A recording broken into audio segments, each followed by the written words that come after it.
எல்லாரும் நல்லா இருக்கணும். இப்போ நரசிம்மருடைய பிரம்மோற்சவம் இன்னைக்கு 4ஆம் நாள்.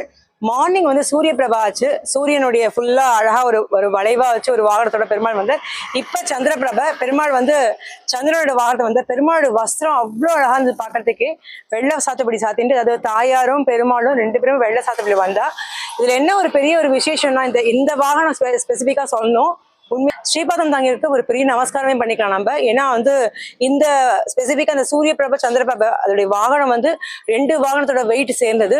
அது ஏழை பண்றது ரொம்ப ரொம்ப கஷ்டம். அவ வந்து அவ்வளோ அழகா பக்தியோட பெருமாள் மேல இருந்த ஆசையோட அழகா ஏழை பண்றா.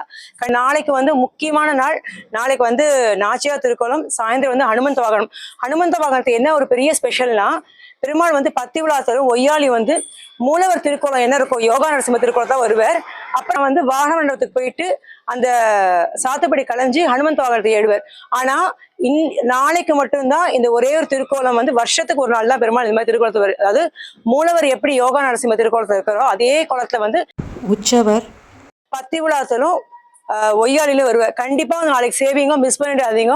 அது டைமிங் வந்து 5:30 மணிக்கு வந்து பத்தி விழாத்துல ஆரம்பிப்பா. அப்புறம் ஊஞ்சலாகி பெருமாள் இறங்கிட்டு அதே பத்தி விழாத்துல கிளம்பி 36 கிலோமீட்டர் வந்து அங்கேருந்து டுவர்ட்ஸ் இதுக்கு போடுச்சு, வாகன மண்டபம் போடுச்சு, பெருமாள் வந்து ஒய்யாளில வருவார்.